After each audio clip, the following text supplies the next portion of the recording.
नमस्कार साथियों, आपका स्वागत है आपके अपने चैनल प्रभुनाथ टुडे ज्ञान पर।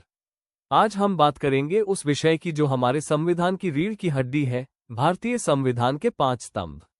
ये 5 स्तंभ सिर्फ शब्द नहीं है, ये भारत की आत्मा है जो हमारे लोकतंत्र को मजबूती देते हैं। सार्वभौमिकता, सॉवरेंटी, समाजवाद, सोशलिज्म, धर्मनिरपेक्षता, सेक्युलरिज्म, लोकतंत्र, डेमोक्रेसी और गणराज्य, रिपब्लिक। भाग सार्वभौमिकता, सॉवरेंटी।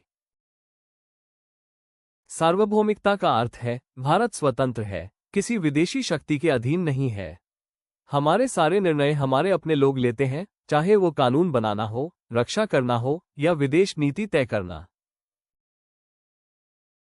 हम भारत के लोग, यही इस विचार की नींव है।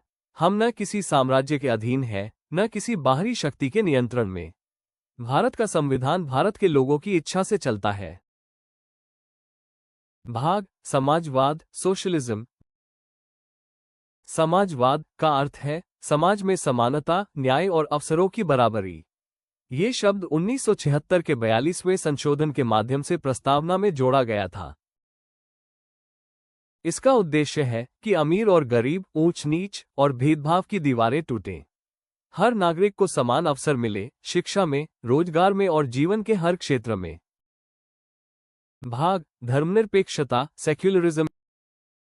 धर्मनिरपेक्षता का अर्थ है राज्य सभी धर्मों से समान दूरी रखे। भारत का संविधान किसी एक धर्म को नहीं, बल्कि हर धर्म को समान सम्मान देता है।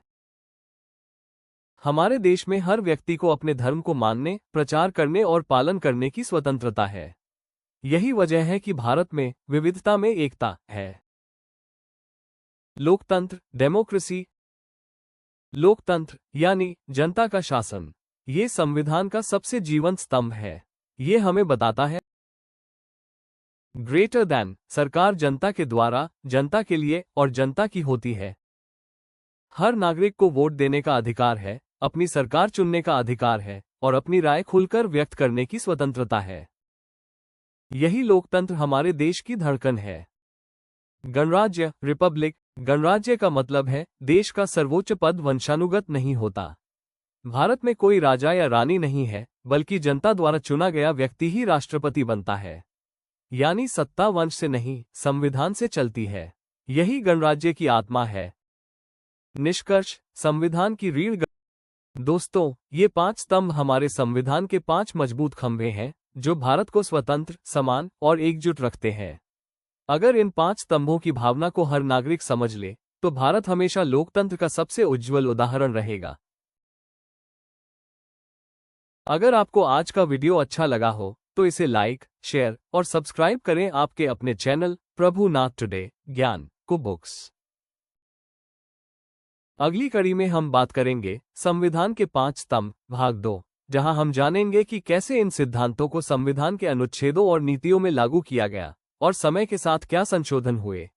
जय संविधान, जय भारत।